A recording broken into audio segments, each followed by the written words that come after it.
네, 이 시간 하나님의 말씀 같이 보겠습니다. 요한일서 4장 7절에서 16절의 말씀입니다. 요한일서 4장 7절에서 16절 말씀입니다. 저와 여러분들이 한 절씩 교독하고요. 마지막 16절은 합독하도록 하겠습니다. 사랑하는 자들아, 우리가 서로 사랑하자. 사랑은 하나님께 속한 것이니 사랑하는 자마다 하나님으로부터 나서 하나님을 알고, 사랑하지 아니하는 자는 하나님을 알지 못하나니 이는 하나님은 사랑이심이라. 하나님의 사랑이 우리에게 이렇게 나타난 바 되었으니 하나님이 자기의 독생자를 세상에 보내심은 그로 말미암아 우리를 살리려 하심이라. 사랑은 여기 있으니 우리가 하나님을 사랑한 것이 아니요 하나님이 우리를 사랑하사 우리 죄를 속하기 위하여 화목제물로 그 아들을 보내셨습니다. 사랑하는 자들아, 하나님이 이같이 우리를 사랑하셨은즉 우리도 서로 사랑하는 것이 마땅하도다. 어느 때나 하나님을 본 사람이 없으되 만일 우리가 서로 사랑하면 하나님이 우리 안에 거하시고 그의 사랑이 우리 안에 온전히 이루어지느니라. 그의 성령을 우리에게 주심으로 우리가 그 안에 거하고 그가 우리 안에 거하시는 줄을 아느니라. 아버지가 아들을 세상의 구주로 보내신 것을 우리가 보았고 또 증언하노니 누구든지 예수를 하나님의 아들이라 시인하면 하나님이 그의 안에 거하시고 그도 하나님 안에 거하느니라. 함께 읽겠습니다. 하나님이 우리를 사랑하시는 사랑을 우리가 알고 믿었노니 하나님은 사랑이시라. 사랑 안에 거하는 자는 하나님 안에 거하고 하나님도 그의 안에 거하시느니라. 아멘. 이는 하나님의 말씀입니다. 오늘도 날씨가 많이 굳은데 이렇게 예배 자리에 나오신 여러분을 주님의 이름으로 환영하고 축복합니다. 여러분, 지난 한 주 동안 어떻게 잘 보내고 오셨습니까? 지난 한 주 동안 그리스도인으로서 잘 건강하게 살다 오셨는지 모르겠습니다. 오늘도 말씀을 통해서 이번 한 주 살아갈 힘을 얻으시길 바라고요. 또 오늘의 예배가 그러한 예배가 되기를 주님의 이름으로 간절히 소망합니다. 여러분, 러시아 작가인 톨스토이가 사람은 무엇으로 사는가라는 단편 소설을 쓴 적이 있습니다. 책에 등장하는 이야기를 잠깐 좀 언급하면서 오늘 말씀에 들어가기 원하는데요. 책에 등장하는 구두수송공이라는 시몬이라는 사람이 등장합니다. 가정 형편이 굉장히 가난하고 어려운 사람이었어요.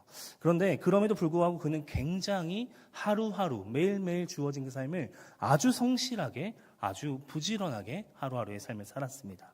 그런데 그가 어떤 하루는 외상값을 이제 받아와야 되는데 그것을 허탕을 치고 이제 집에 돌아옵니다.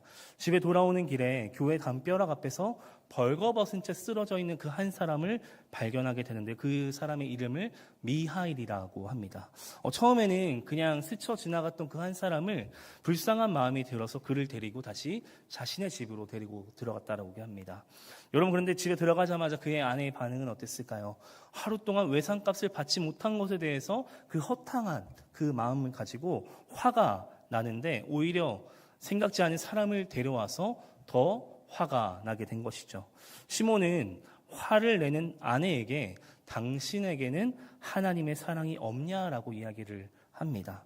그제서야 아내는 자신의 화를 가라앉히고 빵을 만들어서 식사를 대접하고 그 후에 시몬의 집에서 함께 숙식을 하고 구두선하는 일을 배우고 그 일을 돕기 시작합니다. 여러분, 그로부터 6년이라는 시간이 지났는데 그 시간 동안 계속 함께 지냈어요. 그냥 6년 시간이 지나고 나서 방에 마리아라고 하는 여인의 2명의 쌍둥이를 데리고 구두를 주문하기 위해서 들어오게 됩니다. 그때 미하일은 이 2명의 쌍둥이 아이를 보고 나서 하나님께서는 이제 자신을 용서하셨고 자신이 이제 떠나야 될 때라고 이야기를 하죠. 그제서야 이제 자신의 정체에 대해서 이야기를 하는 건데요. 원래 이 미하일은 어떤 사람이었냐면 하나님께 추방을 당한 천사로 표현을 합니다. 이 미하일은 하나님의 명령을 받고 사실은 이 쌍둥이 아이의 엄마를 데려가기 위해서 갔는데 이 가정에 이 엄마의 가정이 너무나도 딱한지라 그 엄마의 영혼을 거두지 못하고 하나님의 명령에 불순종해서 돌아오게 된 한 사람이었던 것이죠. 그래서 하나님께서 이 미하일을 추방시키시면서 3가지 질문에 대한 답을 찾아오게 합니다. 이 3가지는 바로 이런 것이에요. 사람에게 무엇이 있는가 알아봐라. 사람에게 없는 것은 무엇인가 라는 질문을 던지고요. 마지막은 사람은 무엇으로 사는가 라고 얘기를 합니다. 여러분, 미하일은 자신을 받아준 사람들을 통해서 사람에게 있는 것을 발견하죠. 그것이 무엇이었을까요? 바로 사랑이 있다는 것을 깨닫게 된 것이에요. 그리고 마리아라고 하는 이 여인을 통해서 사람은 사랑을 통해서 살아가는 존재라는 것을 깨닫게 된 것이죠. 여러분, 오늘 톨스토이의 단편소설을 통해서 말하고자 하는 메시지가 무엇입니까? 사람이라는 존재는 홀로 살아갈 수 없는 존재라는 것이에요. 사람은 사랑을 통해서 살 수 있었고 그 사랑을 먹음으로 말미암아 살 수 있는 존재라는 것을 우리에게 소개해 주고 있습니다. 여러분, 우리가 이 사실에 대해서 충분히 공감하실 것이라 저는 생각해요. 그럼에도 불구하고 여러분, 우리가 살아가는 이 세상은 어떻습니까? 점점점 개인주의가 만연해져 가고 있고요. 가장 보편적인 사랑이 있어야 할 그 자리에 오히려 고독과 외로움이 가득 들어와 있는 이 세상의 문화를 보게 됩니다. 여러분, 이 세상의 문화뿐만 아니라 사실은 이 모습은 우리가 속한 이 교회 또한 우리 그리스도인들에게도 그 모습은 나타나고 있다는 것입니다. 여러분, 그렇다면 하나님이 그리스도인들에게 원하시는 삶은 무엇일까요? 오늘 말씀을 통해서 저와 여러분들에게 주시는 그 하나님의 음성을 듣기를 간절히 소망합니다. 여러분, 사도 요한은 우리가 읽은 요한 1서를 어디 교회에 보내는 이야기인지 아십니까? 바로 에베소 교회 공동체에게 쓰는 편지였어요.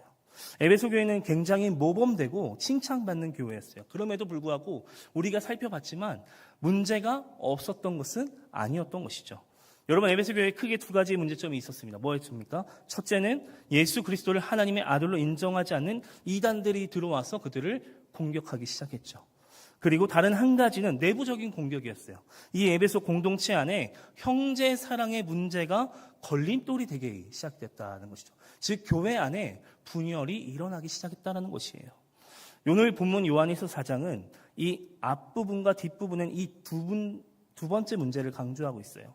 7절을 보니까 사랑하는 자들아 우리가 서로 사랑하자. 오늘 읽지는 않죠. 21절에 우리가 이 계명을 주께 받았나니 하나님을 사랑하는 자는 또한 그 형제를 사랑할지니라 라고 하면서 에베소 교회에 닥친 그 두 번째 문제에 대해서 나열해주고 있는 것입니다.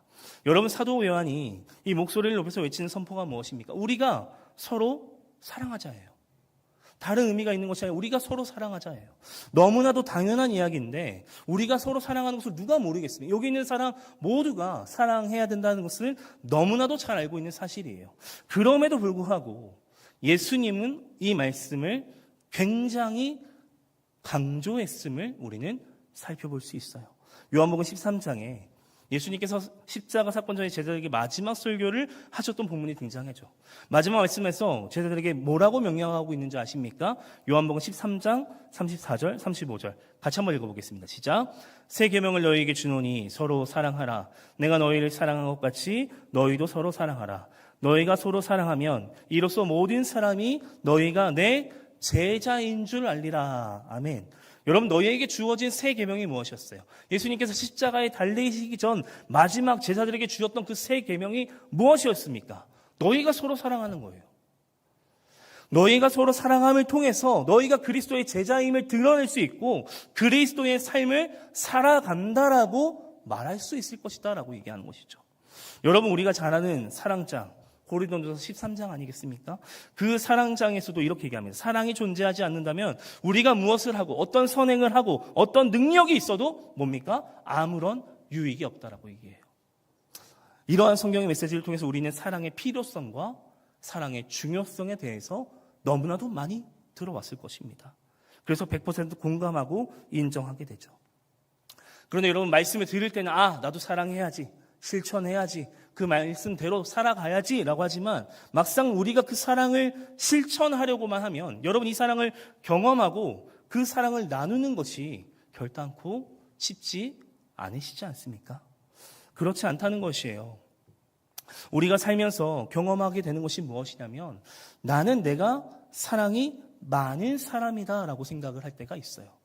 그래서 내가 누군가에게 사랑을 베풀 수 있는 사람이라고 생각할 때가 있죠. 그런데 어느 순간 내가 누군가를 사랑해야 될 때가 올 때, 이성적인 사랑 말고요, 내가 누군가를 사랑하게 될 때에 내 사랑의 통이, 내 사랑의 그 빈잔을 발견하게 될 때가 많다는 것이죠. 즉 이렇듯 사랑이라는 것은 우리의 생각과 말처럼 쉽지 않다는 것은 너무나도 잘 알고 있을 것입니다. 그래서 지금 에베소 교회 안에 있는 이 사랑이 없자 형제를 미워하고 관계가 깨어지기 시작한 것이에요. 형제의 궁핍함을 보고도 도와주지 않고 있어요. 진실함이 없이 말로, 혀로만 사랑하자고 이야기하고 있는 것이에요. 공동체가 분열이 일어나고 어두움에 거하게 됩니다. 이것이 바로 에베소 교회가 처한 어려움이었던 것이에요. 어쩌면 지금 이 모습이, 지금 에베소 교회에 등장했던 이 모습이 어쩌면 지금 이 시대의 우리의 모습일 수도 있다라는 생각을 조심스럽게 해볼 수 있어요. 사실 이런 모습이 일단 사실 있어서 우리 자신 스스로에게 이러한 질문을 한번 던져보면 어떨까요? 나는 내 안에 사랑이 있는가? 라는 질문을 던져보시면 어떨까요? 내 삶에 사랑이 멈추어져 있는 것은 아닌가? 라는 질문에 우리 스스로 답해봐야 된다는 것이에요. 왜 질문해야 될까요? 바로 오늘 하나님은 멈춰버린 우리의 사랑이 다시금 뭐하기를 원하기 때문이에요. 회복되기를 원하시기 때문이라는 것이에요. 그렇다면 한 걸음 더 나아가서 이런 질문이 생기겠죠. 무엇으로 하여금 우리가 사랑을 회복하게 만들 수 있을 것인가요? 우리의 힘으로는 안 되잖아요. 그럼 무엇으로 인해서 이 사랑을 회복할 수 있을 것인가에 대한 질문이 나오겠죠. 오늘 본문을 통해서 크게 두 가지의 방법을 우리에게 알려주고 있습니다. 첫째는요, 사랑의 근원을 깨닫는 데서 멈추는 것이 아니라 경험해야 할 수 있어요. 오늘 말씀 7절과 8절 같이 한번 읽어보겠습니다. 시작. 사랑하는 자들아 우리가 서로 사랑하자. 사랑은 하나님께 속한 것이니 사랑하는 자마다 하나님으로부터 나서 하나님을 알고 사랑하지 아니하는 자는 하나님을 알지 못하나니 이는 하나님은 사랑이심이라. 아멘. 여러분 7절에 우리가 서로 사랑하자라고 명령하고 나서 그 사랑의 근거를 그 뒤에 뭐라고 말합니까? 사랑은 어디에 속했다라고 얘기합니까? 하나님께 속한 것이다 라고 소개를 해주고 있죠. 여러분 이 부분을 쉬운 성경 번역은 이렇게 해석합니다. 하나님께로부터 오기 때문이다 라고 번역하고 있어요. 여러분 사랑의 근원, 그 사랑의 뿌리가 다른 것에 있지 않다라고 얘기하죠. 어디에 있다고 합니까? 하나님께 있다라고 얘기하는 것이에요. 하나님은 여러 가지 존재적인 성품을 가지고 있어요. 우리가 잘 아는 것처럼 전능하시고요, 영원하시고 지혜로우시고 변함이 없으시고 거룩하시고 의로우시고 선하시고 진실하시죠. 이게 다 하나님의 속성 아니겠습니까? 그런데 어떠한 것은 하나님이 홀로 소용하시는 속성이 있겠지만 또 어떤 것은 하나님께서 우리와 함께 공유하는 속성이 있다는 것이에요. 그 대표적인 공유하는 속성이 바로 무엇인지 아십니까? 사랑이에요. 우리와 공유할 수 있는 것. 그래서 8절에서 사도 요한은 하나님을 설명하면서 이 하나님의 속성을 굉장히 심플하게 우리에게 설명하죠. 뭐라고 합니까? 하나님은 사랑이시니. 뭡니까? 하나님 이꼴 사랑이라는 거예요.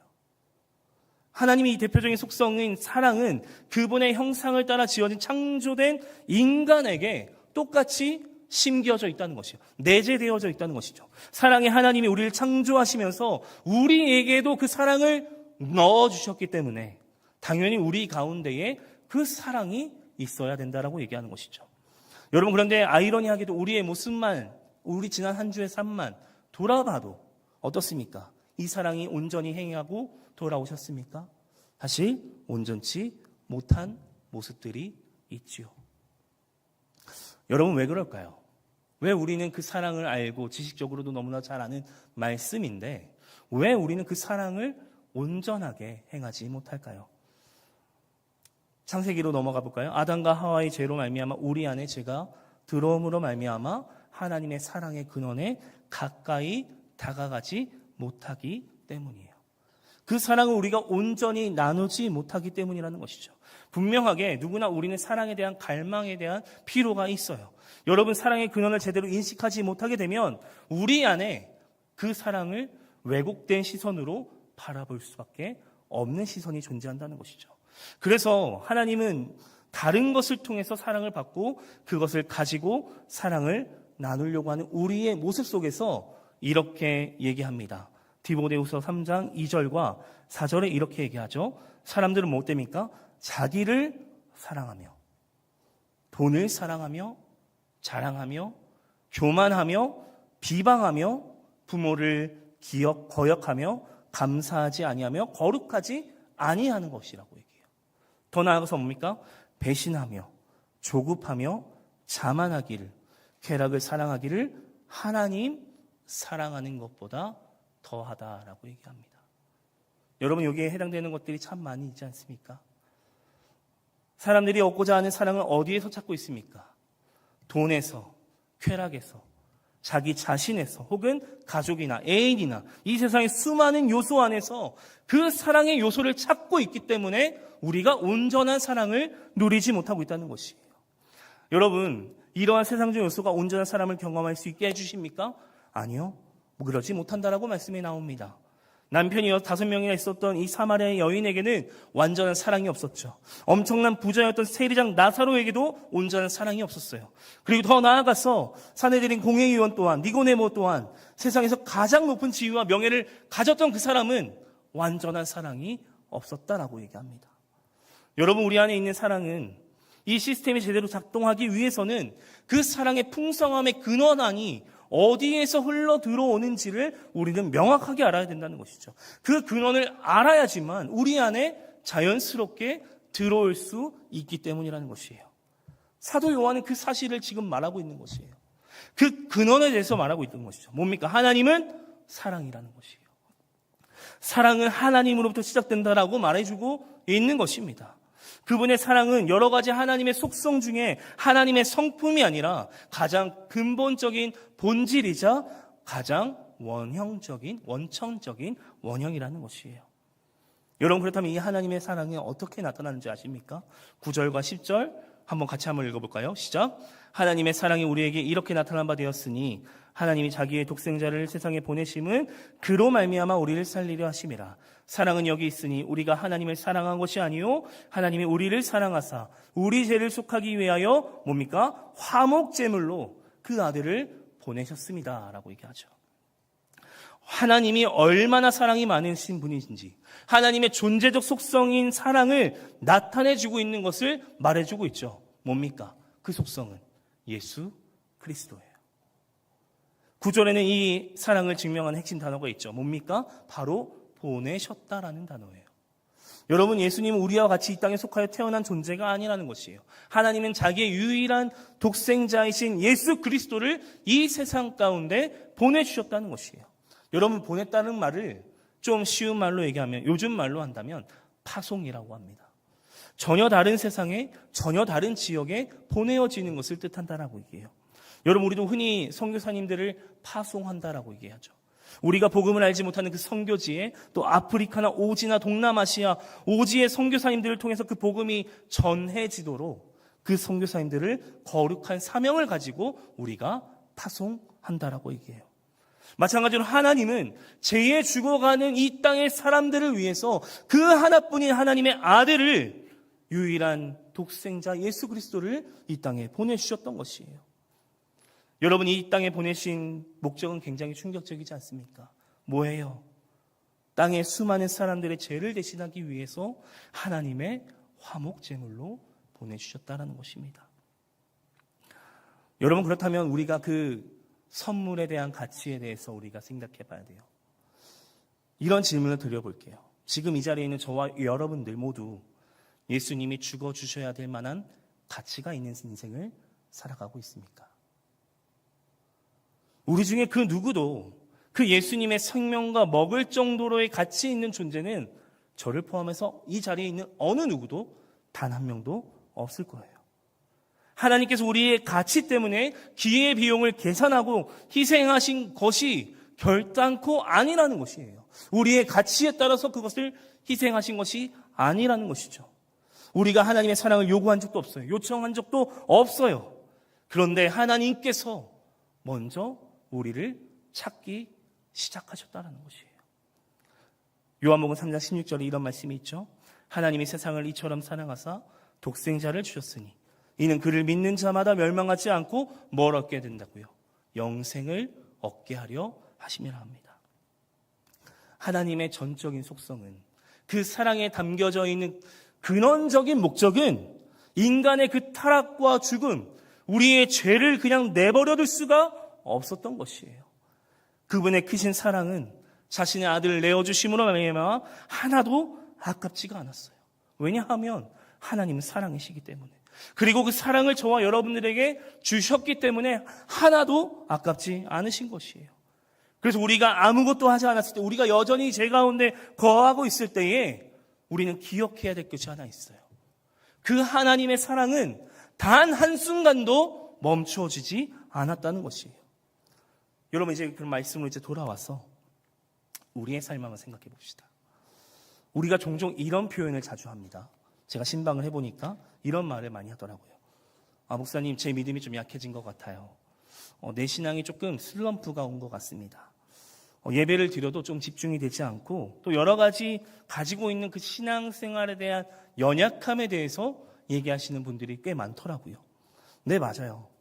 우리의 신앙과 자신의 믿음의 상태에서 이렇게 이야기하는 근본적인 문제는 뭘까요, 여러분?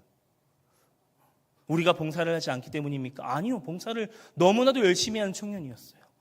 우리가 어떤 양육훈련을 멈춰있기 때문입니까? 아니요. 양육훈련을 계속 받는 청년이었어요. 우리가 성경을 읽지 않고 기도하지 않기 때문입니까? 어떻게 보면 이거는 문제가 될 수 있겠죠. 근데 여러분, 이 하나의 이유가 있겠지만 근본적인 이유가 되지 못한다라는 것을 알아야 된다는 것이죠. 사실 그것보다 더 중요한 본질은 지금 내 안에 그 하나님의 사랑이 없다라는 것이에요. 봉사의 자리가 힘든 이유가 그거라는 것이에요. 저 사람을 품지 못하는 것, 내 안에 그 하나님의 사랑이 없는 거라는 것이에요. 왜냐하면 그 사랑을 우리가 잊어버리고 누리지 못하고 있기 때문에, 우리의 힘과 우리의 생각으로 그 일들을 감당하고 있기 때문에 하나님 힘들어요, 더 이상 하기가 쉽지 않습니다, 이러한 고백을 하는 것 아니겠습니까? 그렇기 때문에 여러분, 내 안에 그 하나님의 사랑이 있는가를 한번 점검해 보시기 바랍니다. 이번 한 주 살아가실 때에 정말 내 안에 그 하나님의 사랑으로 가득 차 있는지를 점검해 보셨으면 좋겠습니다. 왜냐하면 여기서 말하는 그 하나님의 사랑은 일시적인 경험으로 끝나는 사랑이 아니기 때문이에요. 여러분, 한 가지 예를 들어 드릴게요. 우리가 연애를 할 때 첫사랑이 아주 강렬해요. 뜨거워요. 근데 그 사랑이 평생 동안 유지가 됩니까? 아니에요. 금방 타올라요. 그냥 식어져요. 내 첫사랑의 뜨거운 그 경험이 있지만 잠깐에 불과하며 계속해서 유지되는 사랑으로 이어지죠. 그리고 더 나아가서 어떻습니까? 하나님과의 뜨거운 그 신앙적인 체험이 있다라고 해서, 내가 하나님을 만났다라고 해서, 인격적인 경험이 있다라고 해서 하나님과의 사랑의 문제가 해결되는 것이 아니라는 것이에요. 그렇기 때문에 하나님의 사랑은 우리가 매일매일 그것을 기억하고 경험하고 누려야 된다는 것이죠. 그래서 오늘 요한일서를 통해서 사도 요한은 우리에게 뭐라고 얘기하는지 아십니까? 너희가 하나님 안에 거하고 하나님과의 사귐의 교제 안에 들어가야 한다라고 우리에게 말씀해주고 있죠. 여러분, 하나님은 저와 여러분들 한 사람 한 사람을 너무나도 사랑하세요.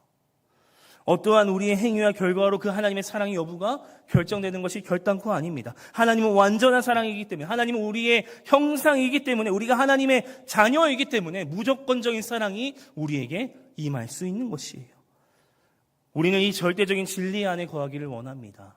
사랑하는 여러분, 우리가 이 진리를 놓치지 않고 하나님이 나를 사랑하시는 이 사랑을 깨닫고 그 사랑의 진리의 파도 위에 거하시는 저와 여러분의 삶이 되시기를 바랍니다.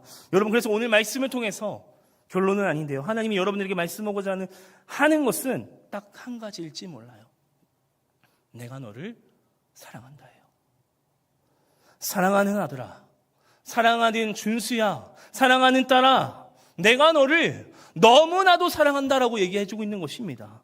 여러분, 우리가 그 하나님의 사랑을 잊어버렸다면, 혹은 그 사랑을 배척하고 우선순위에 드는 그 모든 것들이 있다면, 오늘 이 말씀을 통해서 그분의 사랑으로 돌아오시기를 주님의 이름으로 간절히 축복합니다. 여러분, 멈춰버린 우리의 사랑이 회복되려면 첫째는 뭐였습니까? 사랑의 근원을 회복해야 된다고 얘기했어요.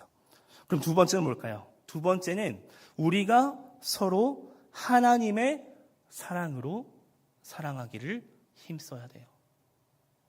근원적인 사랑을 깨닫고 나서 우리가 행해야 될 것이 있다는 것이죠. 하나님의 사랑으로 사랑하기를 힘써야 된다는 것이죠. 오늘 말씀 12절 같이 한번 읽어보겠습니다. 시작.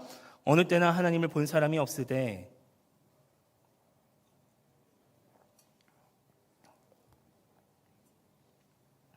아멘. 여러분 12절에 중요한 표현이 무엇이냐면 어느 때나 뭐라고 합니까? 하나님을 본 사람이 없으되 라고 얘기하죠. 쉬운 성경은 이렇게 얘기합니다. 어느 때에 여태까지 누구도 하나님을 본 사람이 없습니다 라고 얘기합니다. 여러분 구약 성경에 그 누구도 하나님의 얼굴을 직접 대면한 사람이 등장하지 않죠. 그래서 출애굽기 33장에 모세가 하나님께 이렇게 얘기해요. 하나님, 주의 영광을 나에게 보여주시옵소서라고 요청하자 하나님은 너가 나를 만나게 되면 내가 죽을 수밖에 없기 때문에 내가 바위 위에서 있으면 내 영광이 지나가게 될 것이다 라고 얘기합니다. 그리고 내 손으로 너를 가렸다가 다 지나가고 나서 내가 손을 가릴 때에 너가 내 등을 보게 될 것이다 라고 말씀해요. 여러분 하나님과 가장 친밀하고 하나님을 가장 가까이 대면했던 모세조차도 그가 보았던 것은 하나님의 얼굴이 아닌 하나님의 등이었던 것이에요. 여러분 우리가 이 죄악이 번영한 이 시대를 바라보면서 종종 답답한 마음이 드는 것은 무엇입니까? 왜 하나님께서 직접 개입하시지 않으실까요? 왜 하나님께서는 왜 직접 일하시지 않으실까라는 생각을 하게 될 때가 있다는 것이죠. 그러다 보니까 하나님은 사랑이시지만 우리가 그 하나님이 잘 느껴지지 않고 추상적으로 혹은 경험으로 되더라는 사실을 우리가 인지하며 나아갈 때가 있습니다. 여러분, 사실 우리가 인간이기 때문에 그 시각적인 효과와 그 감각적인 경험을 통해서 그 사랑을 확신할 때가 참 많이 있죠. 예를 들어볼까요? 결혼한 아내가 남편에게 원하는 것은 무엇입니까? 동현아 잘 들어줘. 여보, 사랑해요. 여보, 당신이 최고예요. 당신이 결혼하기를 정말 잘한 것 같아요. 꼭 어떤 화려한 백을 사주고 금은 목걸이를 사주는 것보다 이러한 하루하루의 삶 가운데 들려져 있던 그 삶의 이야기들을 나누는 것을 어떻게 보면 기다릴지 몰라요. 그런 표현의 행동을 통해서 우리 남편이 나를 사랑하는구나, 내가 사랑받는구나 라는 것을 깨닫게 되는 것이죠. 하물며 우리가 보이지 않는 그 하나님의 사랑을 알게 되는 것은 쉬운 일이 아니라는 것이에요. 그 사랑을 그러면 어떻게 경험할 수 있을까요? 오늘 요한은 이 질문에 대해서 12절에 이렇게 얘기합니다. 우리가 서로 뭡니까? 사랑하면 하나님이 우리 안에 거하시고 그의 사랑이 우리 안에 온전히 이루어진다라고 얘기합니다. 우리가 하나님으로부터 사랑을 받게 되면 그 사랑으로 인하여 우리가 다른 사람을 사랑하게 될 때 그 사람의 사랑으로 말미암아 우리가 하나님의 사랑을 알게 된다는 것이에요. 성경의 이야기를 몇 가지 가져와 봤습니다. 종으로 팔려온 요셉 다 아시죠? 하나님의 사랑으로 주변을 사랑하고 자신의 형들을 용서하고 용납할 때 뭡니까? 그 요셉을 통해서 많은 사람들이 하나님의 사랑을 깨닫게 돼요. 시어머니를 따라 모압에서 이주했던 이방 여인이었던 롯이 보아스의 사랑을 통해서 하나님의 사랑을 깊이 경험하게 된다라고 얘기합니다. 그리고 마지막으로 오네시모가 자신의 주인이었던 빌레몬의 그 사랑과 용납을 통해서 하나님의 사랑을 알게 되었다라고 얘기하죠.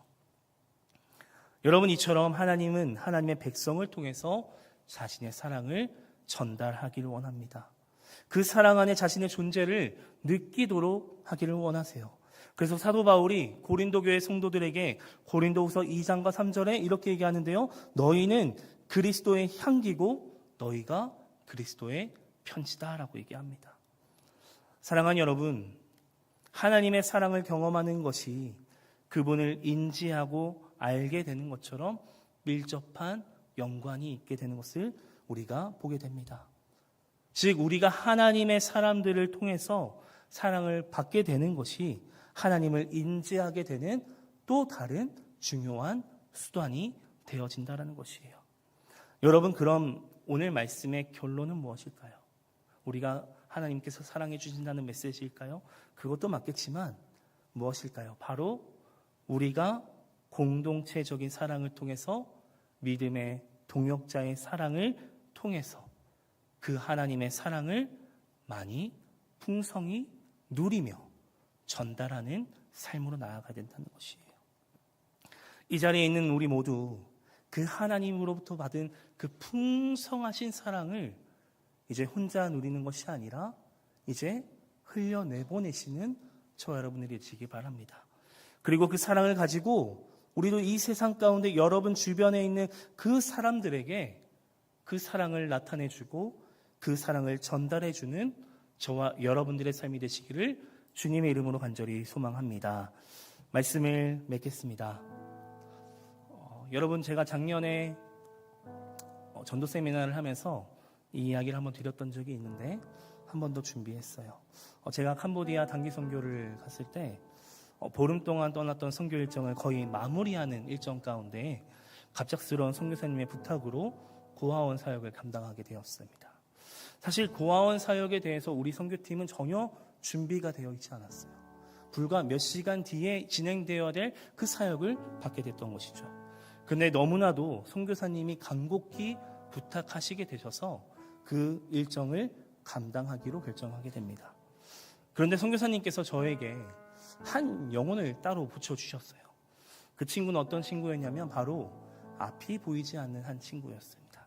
즉 시각장애를 가지고 있는 한 친구였어요. 처음에는 그 친구도 마음의 문이 닫혀 있는지 제가 손을 잡고 나아가려고 할 때마다 손을 빼고 또다시 빼고 그랬던 적이 있었어요. 그런 가운데 제 안에 들었던 마음은 어떤 마음이 있었냐면 그래도 내가 1시간 동안 저 친구의 눈이 되어주길 바라는 마음으로 계속해서 손을 꽉 쥐어잡았어요. 예배가 마치고 헤어질 시간이 되었습니다. 여러분, 헤어질 때 어쩔 수 없이 제가 그 아이의 손을 이제 놓아줘야 되잖아요. 그러다 그런 생각이 들자 마음이 참 많이 어려웠어요. 고아원에 있는 아이들의 특성상 부모들에게도 버림을 받은 것도 있지만 사실 여러 사람들에게 상처가 있는 아이들이었어요. 그래서 그 친구가 사실 마음을 놓아주고 좀 편하게 떠나길 바라는 마음으로 제가 기다렸어요. 그런데 그 친구가 먼저 제 손을 꼭 잡아주면서 고맙다라는 말을 하더라고요. 그리고 제가 한국에 돌아와서 선교사님에게 메일을 한번 받은 적이 있습니다. 그 친구의 고백이 이렇다라고 얘기해요. 항상 고아원에 누군가가 많이 방문을 했는데 처음에는 같이 있다가 돌아서는 여러 사람들을 경험했다라고 얘기해요. 그런데 끝까지 손을 잡아준 사람이 바로 제가 처음이었다라고 고백을 합니다. 그래서 꼭 한국에 가게 되면 저를 만나고 싶다라고 전해달라는 메일이 저에게 전달되어졌어요. 네, 맞습니다. 여러분, 바로 이게 우리의 사명 아니겠습니까? 하나님의 사랑과 떨어진 그 누군가에게 우리가 값없이 받은 사랑이라면, 내가 값없이 받은 은혜라면 그 사랑을 전하는 것이에요. 왜 여전히 가만히 자리에 앉아서 가만히 계시는 겁니까? 우리가 그들의 마음에 하나님의 사랑을 전하는 자들이 되어야 되지 않겠습니까? 바로 우리가 그 사랑의 근원이 회복되어질 때 우리의 시선이 하나님 아버지의 마음에 있는 곳으로 향하게 될 것입니다. 여러분, 주위를 둘러보세요. 얼마나 많은 영혼들이 그 손을 기다리고 있습니까? 사랑하는 여러분, 이번 한 주 러본 행사 가운데 말씀과 기도 위에 굳게 서시기를 바랍니다. 그리고 우리 마음 가운데 잊혀졌던 그 전도와 부흥의 불씨가 켜지기를 바라요. 그리고 마지막으로 하나님께 우리 스스로 온전히 집중하는 이번 한 주가 되시기를 간절히 소망합니다. 그렇게 해서 그 사랑을 전달하며 그 사랑을 잃어버렸던 영혼들에게 하나님의 사랑을 회복하며 풍성한 은혜의 잔치 러브원 새가족 초청 예배가 될 줄로 믿습니다. 이번 한 주 그러한 삶으로 나아가시는 저 여러분이 되시기를 주님의 이름으로 간절히 소망합니다. 오늘 말씀 생각하며 함께 찬양하겠습니다.